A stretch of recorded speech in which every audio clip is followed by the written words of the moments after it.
This podcast is brought to you by AJ Bell and Shares Magazine. Shares Magazine is published by AJ Bell Media, part of AJ Bell.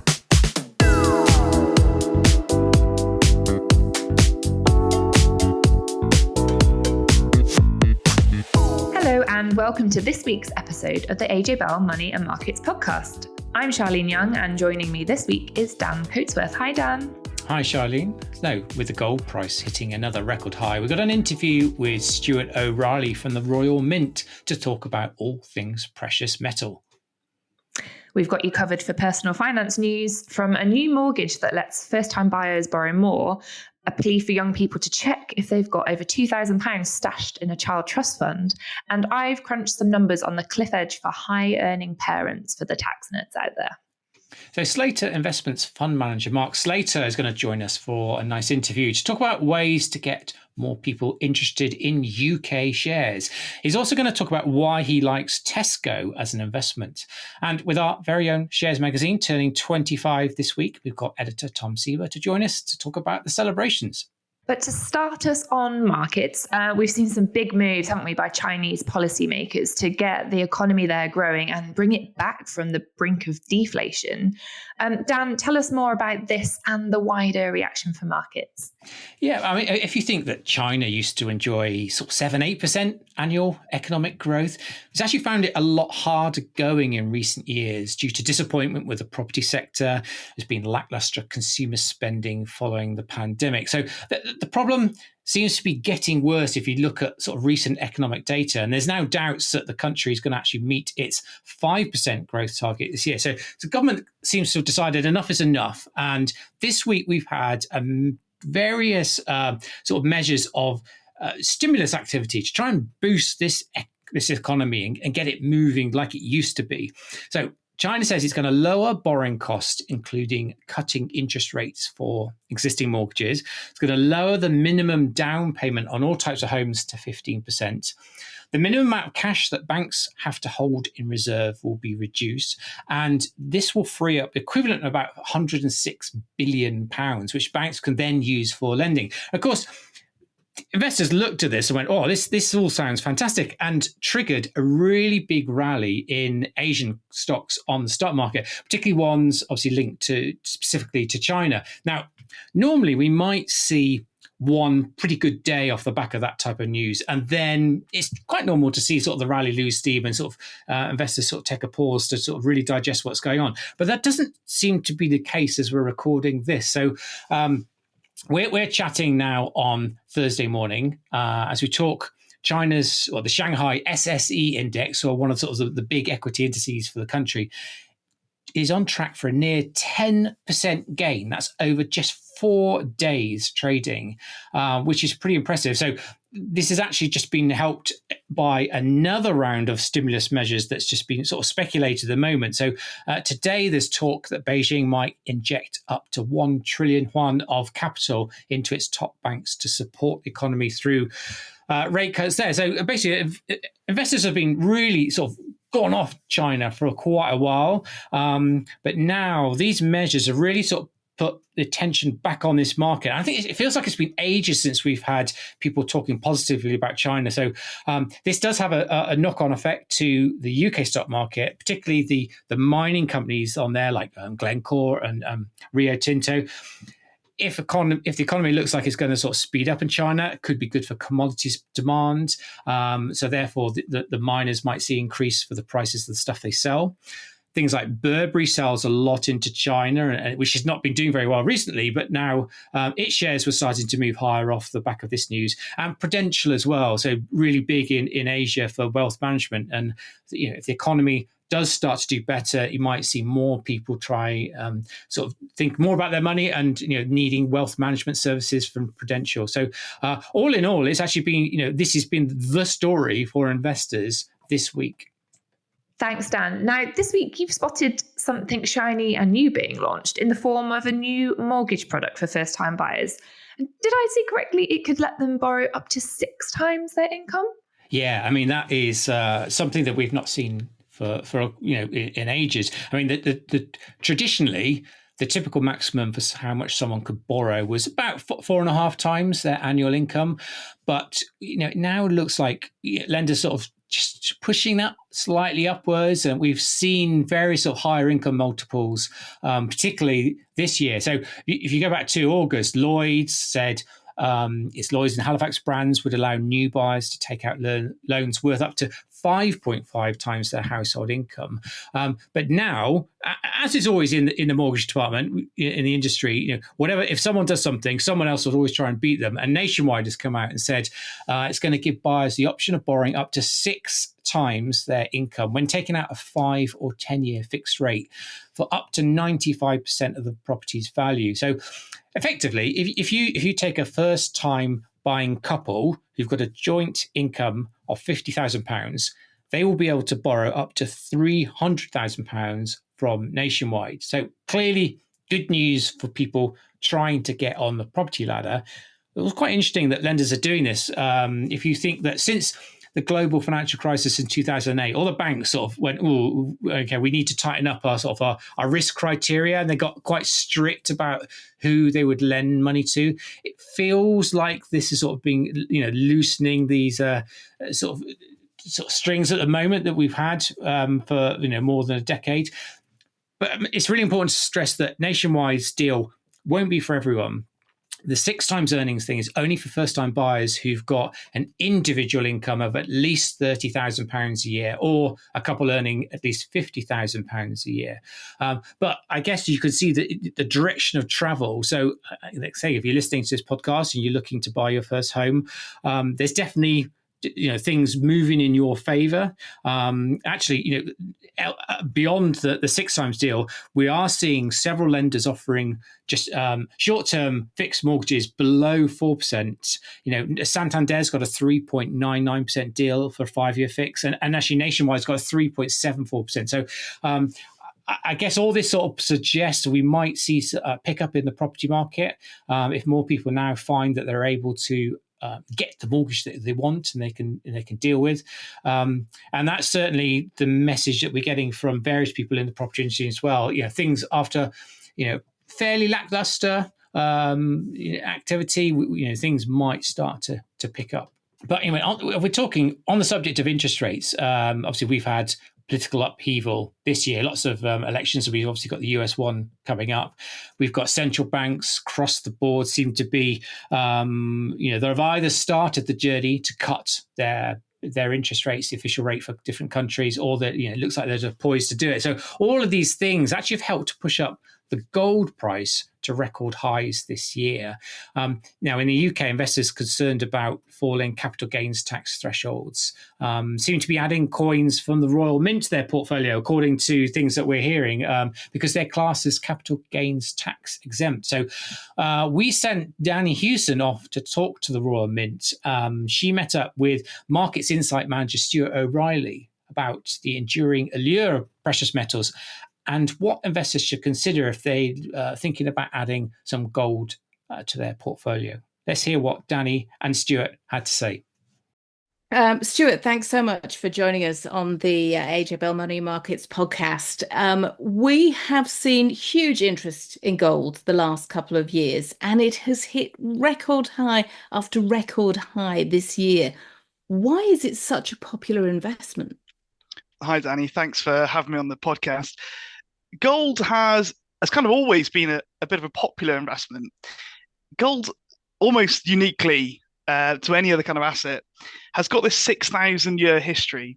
And in every culture, in every continent, all around the world, whenever gold has been discovered, it's always been kind of highly prized in every civilization. And that has lasted, that full 6,000-year time frame. But the last couple of years have been particularly interesting.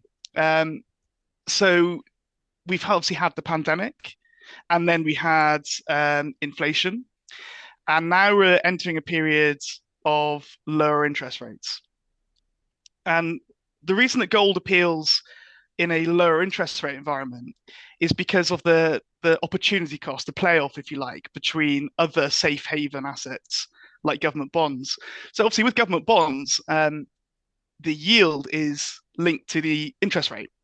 So as the interest rate starts to come down, bonds become less attractive than they were previously, and therefore gold, which is also seen as a safe haven asset, like government bonds are, becomes more attractive. Obviously, gold doesn't pay a yield, so that opportunity cost is reduced. So that's really what's driving it at the moment.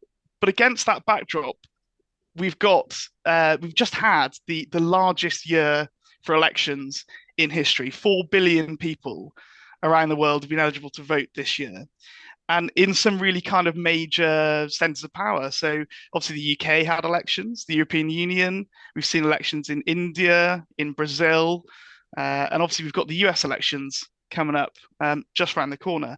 And all of that kind of uncertainty drives people towards safe haven assets like gold. And then, not to mention, on top of that, you've got global conflict, and you've got central banks buying gold in record numbers as well. Yeah, it's interesting you use that phrase, safe haven assets. That's been bandied around an awful lot this past year. When we're talking about precious metals, what about silver? Does its price tend to move in tandem with gold? It can do, and there definitely have been periods of kind of prices correlating with gold. And the last year, that is what we've seen. So in dollar terms, the gold price is up over the last 12 months, 35%, and silver is also up 35% over the last 12 months. So we're definitely seeing that kind of correlation. But historically, when we've seen that correlation, often we've seen silver kind of rising faster, and also then actually dropping faster as well if the price comes off a bit. So silver could be much more volatile. And that's down to the uses of silver and where the demand comes from. So if you think about gold, there's two major sources of gold demand.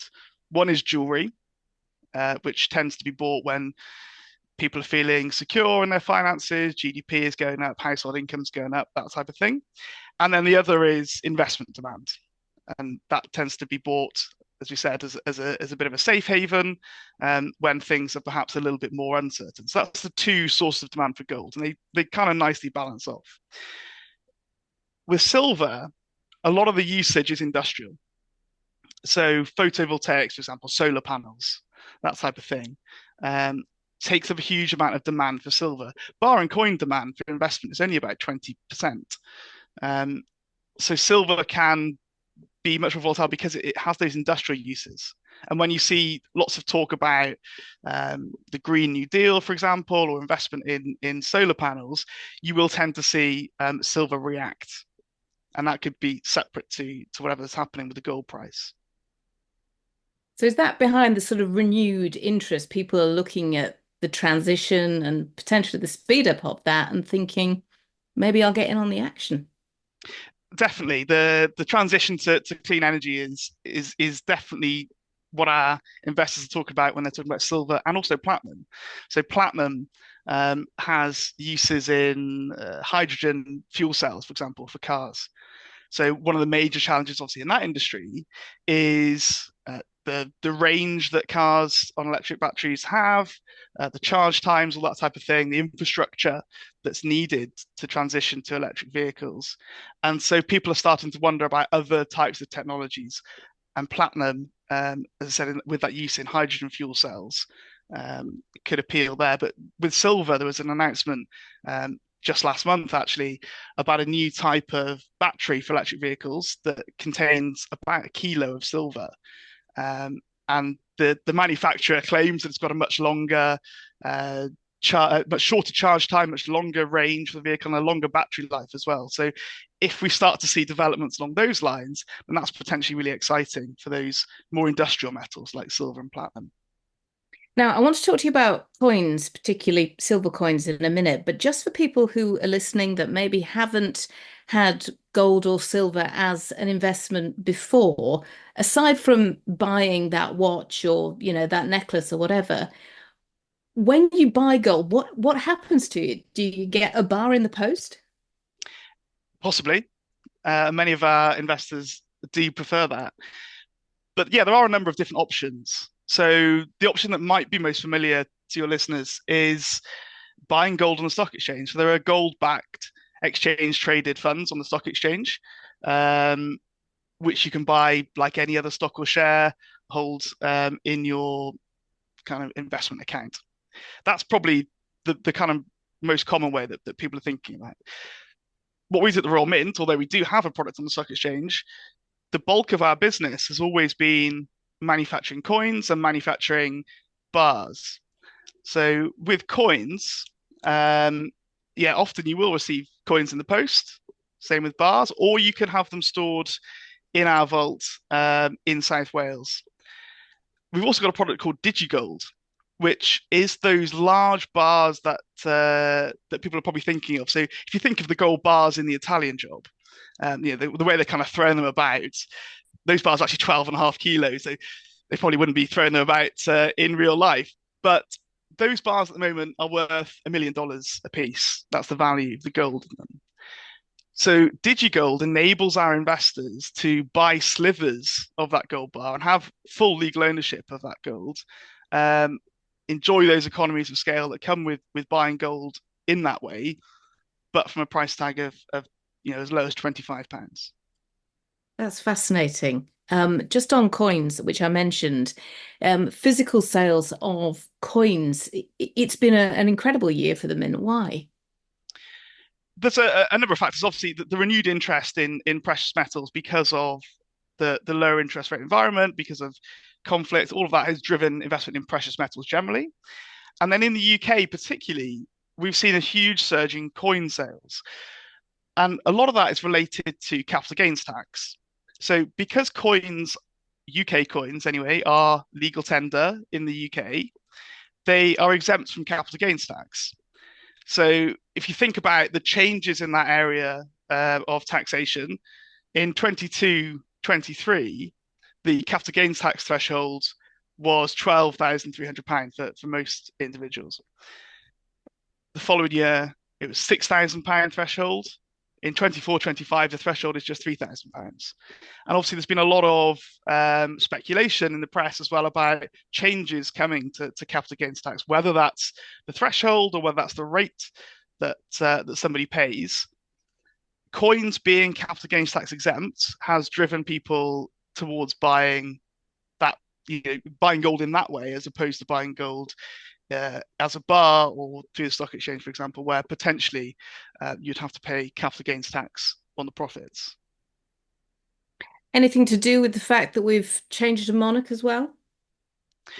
So we have two different divisions at the Royal Mint. So we've got a kind of collector commemorative division, and they are the division who deal with commemorative coins by and large. So coins that celebrate changes in the monarchy, major national events, that type of thing. And then a precious metals investment division whose focus is much more investing and gold. Gold price is linked to the spot price of gold, and same with silver and platinum. There's obviously some crossover. So obviously all of our coins, including the bullion coins, the effigy on the one side is of King Charles III now, whereas previously it was the Queen, and that has driven interest, undoubtedly. But the focus of the product and the majority of the people who are buying bullion are buying it for investment purposes and not for kind of commemorative reasons. So if people are listening to this and they're thinking about investing in gold, silver, platinum, whatever, what do they need to know? So I think the first thing I'd say is understand why you're adding it to your portfolio and what you kind of hope to get out of it. So most people tend to see precious metals as a longer term investment. We've obviously had a period of rapid price growth where you could have made decent profits in a very short space of time. But by and large, gold is seen as a bit of a store of value, a bit of a longer term asset to hold. So think about, are you in it to make a short term profit, or is it a store of value? A lot of people are thinking about gold as a portfolio diversifier. So they may think that they are overinvested in one particular type of asset and want to diversify their portfolio, so they're less prone to shocks in the stock market or one particular sector, that type of thing. So gold, because gold is negatively correlated to some of the major stock indices, it can be quite good as a portfolio diversifier. And I think as well, have a think about how you want to buy that gold. So we mentioned coins. Coins are capital gains tax exempt, but you will pay upfront a slightly higher price to acquire the coins than you would if you bought gold on the stock exchange, for example. So you've got to kind of balance off the initial upfront cost with the longer term benefit and whatever it is you want to get out of it. And then the final point I would say is have a think about who you're buying the precious metals from. If you're not sure, there's lots of sources of information. The Royal Mint publishes lots of information. There's also people like the World Gold Council. So do your research. Have a think about, am I buying from a reputable dealer? Do I know what it is that I'm buying? And that's probably the biggest thing for new investors. Just have a think about, am I buying from a reputable place? Stuart, it's been absolutely brilliant talking to you. Thank you so much for sharing your insights. Thank you. That's Danni Hewson chatting to Stuart O'Reilly from the Royal Mint. Now, there's a lot of debate about how to get more people interested in UK stocks and shares, and one person whose family has lived and breathed UK equities is Mark Slater.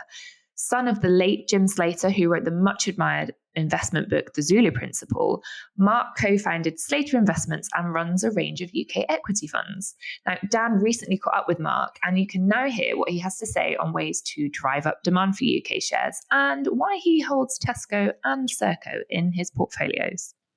Well, Mark, thanks ever so much for joining us today. I wanted to open our conversation with just to get your thoughts about the idea that institutional investors have got quite low exposure to the UK stock market. And I just want to get your idea of what do you think is really needed to get people like pension funds and insurance companies to invest more in UK shares?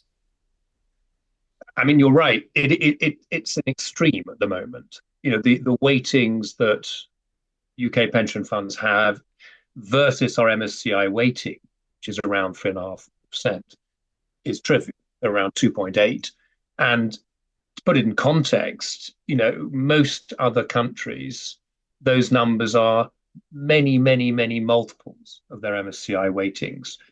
Australia has 38% of its pension money in Australian equities. In Italy, their ownership of their own market is 41%, Japan 49%, France 26%, and they've all got similar or in some cases much lower MSCI weightings than us. And it's an act of self-harm. It's doing a lot of damage.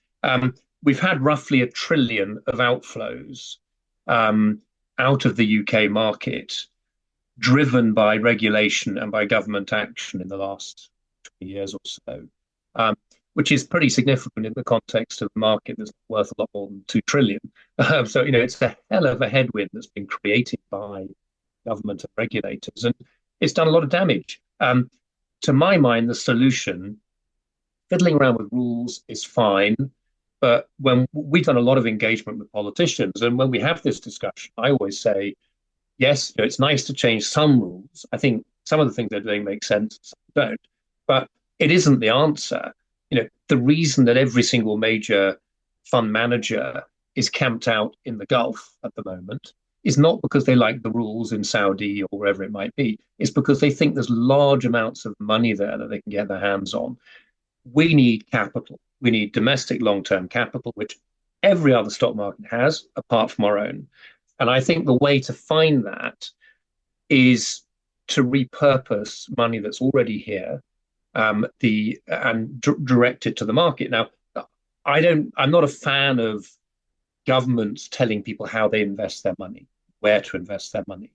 But I think where government is giving tax relief, they've every right to attach strings. And if people don't like it, they just don't have the tax relief.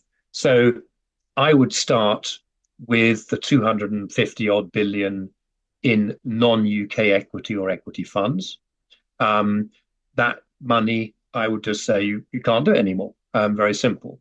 That is very significant in relation to the size of the UK market and will have an enormous effect. I think with pensions, it's very similar. 13 billion goes into SIPs every year. I would have some rules around how much has to be invested domestically. I think as a second order, there's lots of stuff you can get into. Again, I think anything one government would do, they're not going to do it if it costs them money, because there's already constraints. So I would focus on things which don't cost money. We have the Mansion House Compact, which is the 5% weighting to private companies by 2030. I would expand that to include AIM, and very overtly have an AIM target in that 5%, maybe even smaller listed companies as well. I think there's work that could be done with pension consolidation, which other countries have done very well, which would help domestic equities. I think there's stuff that could be done around pension surpluses. There's now quite a lot of pension surplus money. And so there's a lot of stuff one can do before it costs money. Yes, I think it'd be nice not to have stamp duty, certainly on smaller companies. Like French have eliminated stamp duty under $1 billion. To me, that makes sense, but it does cost some money. But there's an awful lot that could be done that would have a dramatic effect at no cost to the taxpayer. I mean, in terms of the type of companies you find on the UK stock market, there's been a sort of a repeated criticism that we don't have enough tech. The other stuff that we do have is a bit boring. There's suggestions that fund managers are sort of grumbling because the choice is dwindling. We've got so many takeovers at the moment. What's your thoughts in terms of, is this wrong? Actually, the UK's stock market's full of really interesting things that people just perhaps are jumping to conclusions without looking at the evidence. We don't have the big sort of mega cap tech companies which the Americans have. We haven't got that. And that's not going to happen for some time. But no one else has that either. It's not a British phenomenon. In Paris, they have some big fashion companies, in one or two large pharma companies in one or two other countries. But we still have plenty of interesting companies. It doesn't have to be tech. I mean, I would like to see a more successful tech sector in the UK, but it doesn't have to be tech. We own lots of businesses that are growing 15, even 20% per annum, doing all kinds of things, and that's more than good enough for most people. So I don't think it's right that that the companies that are available in the UK are unusually boring. Most countries have a whole lot of, if it isn't Nvidia, it doesn't mean it's terrible. And I think there's a bit of that going on in people's minds, and I think that's unfair. It can be better. And again, I think so many companies have been taken over as a proportion of what we have in the UK in the last 5 years. It's suddenly accelerated in the last 5 years that there is less choice.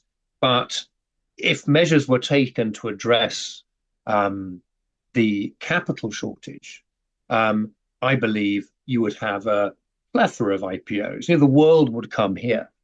Nature abhors a vacuum. Cash is a vacuum. We have big piles of cash. Everyone will want to float here, including domestic companies. Be a lot more activity. It would have an enormous effect on performance because share prices will be driven up as money comes into the market. And we wouldn't be having this conversation. It would be a much health in the same way we didn't have this conversation 15 years ago. Those problems are very easily addressed if large amounts of domestic capital are redirected into the UK stock market. One of the stocks that you hold in your portfolios is Tesco. I'm sure everyone listening to this podcast is familiar with it's just a classic example. Is it's a well-known British business, trades on the UK stock market. I think some people will think, okay, well, what they can't make much money, tiny profit margins. But actually, if you look, the investment returns on that stock over the years has been pretty good. That's probably an understatement. So what is it that you like about Tesco, and where can it keep growing? Because this is a very competitive market in terms of grocery in the UK. It is a competitive market, but it's funny enough, it's a holding we've had for a relatively short period of time. And we've had quite a lot of stick from some investors for owning it. But I'm delighted we have owned it. It's up very significantly since we bought it. Um, and it's up for the right reasons. The business is delivering. One of the upshots of COVID was that the management team worked out the delivery piece, how to deliver profitably. That was something that they were forced to work out during COVID. And so that piece of the jigsaw is there. The competitive landscape is probably the best it's been for some time, in that you've got two of their major competitors, Morrison's and Aldi, Asda, that are struggling under, highly geared ownership. And you've also got the challengers, the Aldis and the Lidls, are now quite big. They're not quite what they were. And Tesco's has taken them head on in recent years and done so successfully. It's interesting. ROEs, return on equity, is creeping up nicely. Return on capital is creeping up. You've got cash flows are very, very strong. They're retiring a lot of equity through buybacks, very significant amounts every single year. I think that'll be a pretty permanent feature. And we're seeing, around 10% growth in earnings each year. That's roughly what we were hoping for when we bought the company, and they've delivered around those sort of numbers. So it's not going to grow at 30% per annum, of course not, but it's a very good business.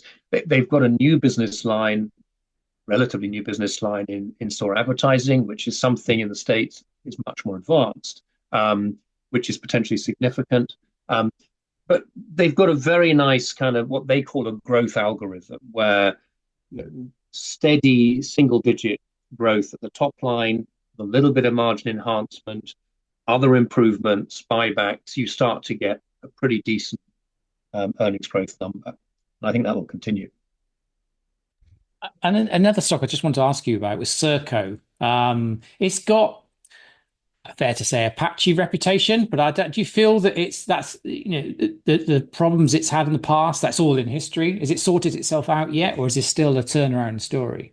No, it's completely done in my view. So we bought into Serco in 2021. So the market was actually very strong at that time, but their shares were in the doldrums. And that was after, I think, 7 years of turnaround at that point, 3 years ago. What was interesting is, I think, so even at that point, all those problems were in the past. They had some problems some years earlier with government contracts where things that shouldn't have happened. Completely new team went in, completely sorted everything out, and have got rid of, their approach to taking on contracts now is very, very, very, very disciplined. One of the things people didn't like at the time we bought the shares was that they were a very significant beneficiary of COVID, which is kind of one-off money. It was a very big chunk of profit that was going to go. Our approach was to take the view that had never been there at all. So we just stripped it completely out, anything to do with COVID. And the underlying position is very nice, steady growth. They've had 3 big contract rebids for unusually large contracts in the last 12 months, which has slightly sort of confused the picture. 2 of those they've secured. The final one they're waiting to hear, which is the Australian immigration contract. They have a 90% success rate rebids. It's not guaranteed, but they have done quite good things in recent months to replace that work, at least replace a good chunk of it if it falls through. But once that's out of the way, there are no big contract renewals for a very long time, and they can just go on and do their thing. But what we like, again, very low multiple, it's around a 10 multiple earnings, nice growth, very strong free cash flow, very nice return on capital, and they're buying back around 7% per annum of the equity, and that adds up. They've been doing that now for a little while, and 2.5 years, and it starts to be very material. Very disciplined management team, so we're fans. I don't think there's the kind of issues of the past, I think, are long behind them. But we've got a new Labour government that seems to not like the outsourcing industry, to put it bluntly. Does that mean that its prospects aren't as good as if we had the previous government still in power? I don't think so. I mean, the on UK immigration, they do some work there. That what's in the current, it's in the market forecast. There's a very big shift away from keeping people in hotels to keeping them elsewhere, and that has an effect on the top line, but it's not very profitable work. So the margins aren't great on putting immigrants in hotels. So there is a drop off in terms of turnover from that. That was going to happen under any government in life. It was just getting out of hand. But in the end, if you need to mobilize large numbers of people to do this sort of stuff, there are very few people you can go and talk to. And Serco is one of the very few companies that know how to do this kind of work. And they're doing it not just in the UK now, they're doing it in Australia, as I mentioned. They've made an acquisition in Germany to do similar kind of work there. This is a phenomenon that's not going away. There's all kinds of data around the numbers of people that Europe can expect to see coming in from Africa. And they're enormous numbers, and it's not going to change. So there's an awful lot of work, in my view, for a company like Serco in that industry alone. And they do a lot of other stuff too. So that was Mark Slater there from Slater Investments. Now, Charlene, listeners have told us that they've enjoyed some of the tax content that we've covered lately on the podcast, and they would like some more. So you've got your calculator out. You've looked at the bizarre cliff edge faced by high-earning parents who miss out on a recent extension to free childcare hours. And what have you concluded?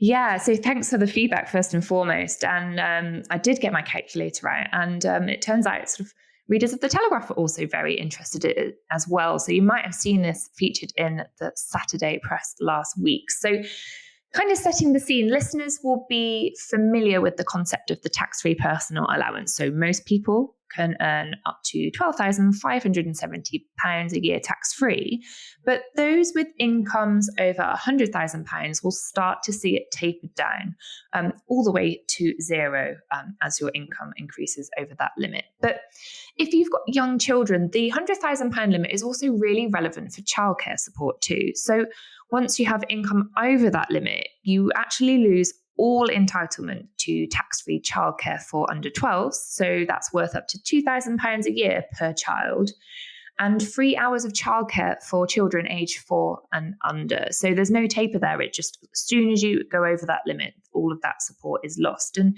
you're also well over the limit for child benefit, of course, too. So for a family where the breadwinner, for instance, earns just over £100,000, losing that childcare support is now worth up to £20,000 a year. So the reason we've kind of covered this month is that at the start of September, free hours funding, which has been in place for a number of years now, was actually extended to parents of 9-month-olds. But this actually serves to exacerbate the tax trap and what we call the cliff edge here of someone earning over £100,000. Now, combined with the loss of their personal allowance, someone crossing over the £100,000 threshold could end up facing an effective tax rate of 500% on any extra money they earn, which is just mind-blowing. And our numbers also show that if you're in that situation, if you had 2 young children, under the age of 4, so we use the example of a 1-year-old and a 2-year-old, you'd actually need to earn £127,000 before tax, before you got back to the same position after tax and NI, including that lost childcare support. So that's compared to someone earning £99,000 who would be entitled to all of that support just under that limit. So you've got this, band of £27,000 where you're actually worse off if you get a pay rise. Now, of course, some people might think £100,000 salary is more than enough, and why are we raising this issue? Well, plenty of working families will, of course, benefit from the extra free hours, which is only a good thing as long as they can find a place at nursery for their children. But there's kind of a couple of reasons, really, that we wanted to highlight this. And firstly, the threshold, like many others, has not changed since tax-free childcare was introduced back in 2017. And as we all know, a lot has changed since then. And secondly, probably more importantly, good policymaking should not be introducing cliff edges and effective tax rates of 500%. Now, The good news is, as I always like to end on a positive, for people sort of just over the £100,000 limit who've found perhaps that their income has tripped in to that limit, or they're due a pay rise or a decent bonus that will take them over, there are a couple of planning opportunities. The main one that we like to focus on, because there's always a pension angle, of course, is diverting money into your pension. And this could actually leave you overall in a better financial position than before. So it all comes down to something called adjusted net income, which is all of your income. So not just your earnings, but any other income you have outside of ISAs. So dividends, for example, of course, any property rental income to you personally.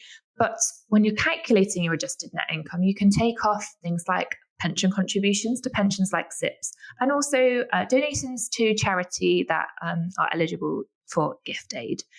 So we use the example of someone earning £99,000 and then getting a small £2,000 bonus, which tripped them over, of course, into this £100,000 limit where they lose the childcare support and start to lose their personal allowance. Now, we find that parent in our example, paying in just £800 to a pension would lower their adjusted net income back down under the threshold, and actually get them back over £11,000 in tax relief and lost childcare support, whilst also, of course, topping up their pension pot by £1,000 too, because £800 would be topped up by £200 basic rate tax relief. Now, of course, if you paid in more, you'd recover all that lost childcare support too, plus extra money in your retirement pot. And as I mentioned, that's because along with the tax relief, pension contributions lower that adjusted net income figure, which is used to test your eligibility for tax-free childcare, enhanced free hours, and of course, personal allowance. So, if you're able to pay more into a pension, I appreciate that's quite a small example, but if you are caught by the personal allowance tax trap and or facing losing childcare support, paying more into the pension obviously gives your retirement pot a good boost at a cost to you of 60p for every pound invested, thanks to higher rate tax relief. And of course, you'll come further away from that cliff edge. Thanks, Charlene. We've also had the government this week urge young people aged 18 to 22 to check that they're not missing out on a share of a massive £1.4 billion stashed in unclaimed child trust funds. Now, it's not often that we see the taxman trying to give away money. So what on earth is going on there? Yeah, so government data in ISA statistics released last week showed us that around £10 billion is sat in child trust funds, sort of the precursor to junior ISA accounts. And of this 10 billion, 1.4 billion is in accounts for over 18s that has not been claimed yet. And half of this money again, so over 700 million, actually matured over a year ago. So it's been sat there for at least a year. So when somebody with a child trust fund reaches their 18th birthday, they can access it. But many people, because of the way the accounts were set up, have lost track of them or might not even realise they exist. That's parents and children alike, which is why HMRC took this step to release a plea for people to check whether they or their child had an account. Now, the average value of a child trust fund is £2,230, so it could really make a big difference to a young person. And of course, there might be lost pots there worth well in excess of that average amount. So why is there a problem? Why is there a £1.4 billion problem? Well, many parents and children just aren't aware they even have the account, or possibly just don't know where the money is or how to track it down. So more than a quarter of these accounts were set up by the government at the time because parents failed to do so within the 12-month window they were given. Now, if you remember, some children received a £250 voucher from the government as well into these accounts. And this highlights why so many are just unclaimed, as parents either weren't aware or won't remember that an account was set up for their child, let alone where that money is now. Now, who should be checking? Well, any child born between the 1st of September 2002 and the 2nd of January 2011 who hasn't already got details of their account should track it down, even if you're not age 18 just yet. So the way you can do this is to go to the gov.uk website, and there is an online tool there. If you just search for child trust funds, there's a form there to fill in and trace the money, and all you need is your national insurance number and date of birth. So once you track down the money using that free service, I mean, there's plenty of companies out there offering to track them down for you, but you can easily do this yourself using the government website. You can choose what to do with it. So your options as that child who's now turned 18 are to transfer it into an adult ISA in your own name, or of course you could withdraw the money. Until then, the money is just sat in an account that no one else has access to and possibly paying very high charges. So anything you transfer to an adult ISA at maturity will not count towards your annual ISA allowance, which is £20,000 for over 18s. Now, for many young people who have a child trust fund but are still under 18, do still track it down, make sure you know where it is, make sure you know your options.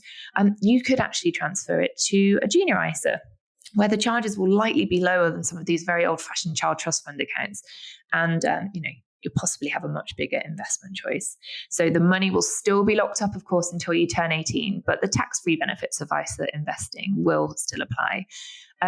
Again, you can transfer an entire child trust fund into a junior ISA and still add up to another £9,000, which is the junior ISA allowance to it in the same tax year if you're in the position to be able to do so. Thanks, Charlene. Now, we can't wrap things up without a birthday shout out to Shares Magazine, which terms the ripe old age of 25. So about the same age as you, Charlene, I think. Yeah, thanks, Dan. Yeah. So, a lot can happen in 25 years. So let's bring on Shares' editor, Tom Sieber. Now, Tom, you've been with the magazine most of that time. Well, I guess, or a big chunk of it. I mean, what? So I guess if anyone who's listening who doesn't know what it is, it's one of the sort of big investment titles you can read. It comes out once a week. Used to be printed. Used to be able to pick it up off the newsstands.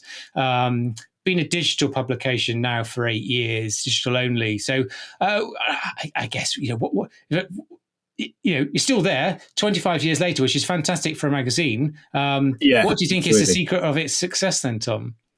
Well, I think our tagline is "We making investing easier," and hopefully we do that. And I think certainly that's something that I try and keep in mind, is that it's all about investing can be quite complicated and quite intimidating for people, and I think it's all about us kind of demystifying that, making it a bit easier to understand, providing kind of ideas, but also some education and analysis. So I think hopefully by staying sort of relatively true to that, and the magazine's obviously gone through a lot of change over that time, but I think that's remained fairly consistent. Hopefully by doing that, we've kind of maintained our relevance, I suppose, 25 years after we started. But I guess when it started, it was very, very focused on smaller companies, wasn't it? And so I think over the years, it feels like a much more broader look at investment markets. And it's probably fair to say that we've kind of matured with age a bit. So I think, not to denigrate at all what it was at the outset, but you're right to say it was quite lively. It was quite punchy, I suppose, but perhaps a bit lighter on education. Much more about providing people with ideas and kind of promising promising's too strong, but kind of having an appeal around sort of giving ideas that would have a very quick return. Whereas I think now, we run the full gamut. Although we're called Shares, we obviously cover funds, we cover investment trusts, we cover all the options that are out there for retail investors. So it is a different beast from what it was in 1999 when it started out. So where you came in as a reporter, you started covering oil and gas companies, didn't you? And then you've worked your way up to editor. Yeah. So I came in as a reporter in June 2007, and hopefully it was coincidental that within a few months we were kind of in the teeth of a major financial crisis. It's so over that time I've kind of taken on more responsibility. So I served as your deputy editor when you were obviously with the magazine, Dan, for quite a period, and then in the last year I've been editor. So I think I'm the sixth person, I think by my reckoning, to occupy that seat. So and it's a real sort of real privilege to do so. So I think one of the good things about nearly everyone on who writes for the magazine has been through good and bad times for the markets, and I think that experience where you can see how things react, you can see different fads, you can see which sectors do well in certain environments and what do badly, and how to sort of hold your nerve through really difficult times. It's really important, isn't it? And I always felt that the magazine did a really good job of trying to then pass on that wisdom to the readers so they could perhaps know what to do in certain situations. And I think that sort of perhaps gives the magazine a nice little edge over, perhaps just the casual thing you might find written about investing on the internet. It's got some really good expertise with it. 100%, yeah. So I mean, some of our team they've come from a variety of different backgrounds. Not all of them kind of starting out as journalists, although most of them would have had a kind of writing component to their job. But you're right, they've got a lot of market experience, and I think that perspective can be really helpful when you've got a period of volatility, because you can sort of say to people, well, yeah, look, this is normal, this will happen. It's not necessarily a reason to panic. So I think in terms of kind of as a hand-holding exercise, I suppose, having that experience is definitely invaluable. And so I guess anyone listening to this podcast who's not familiar with the magazine but would like to have a look, how do they go about accessing it? Yeah, thanks, Dan. So you can go to sharesmagazine.co.uk. That's the web address. There is, through that you can find out the options to subscribe. We, as well as having a sort of digital magazine, we populate the website with regular stories covering sort of the big market news of the day. So you can follow that there as well. So that's the main sort of option in terms of finding out more about shares.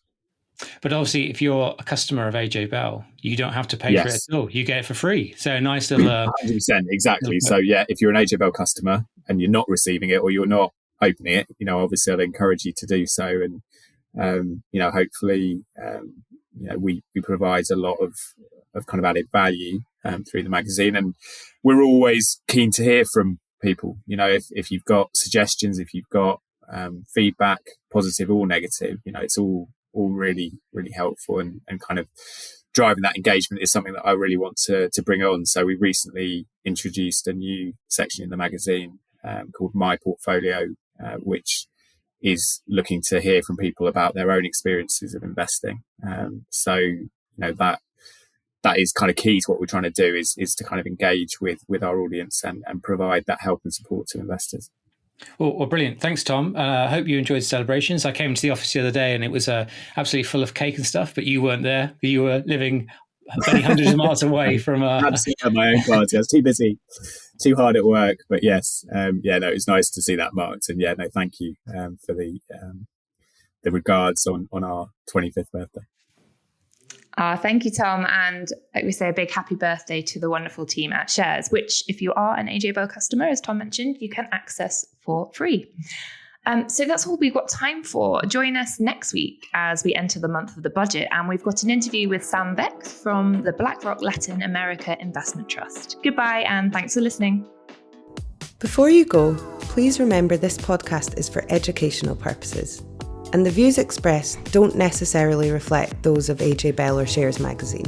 The podcast isn't telling you if a certain investment is suitable or not. Don't forget that the value of investments can change, and you can lose money as well as make it.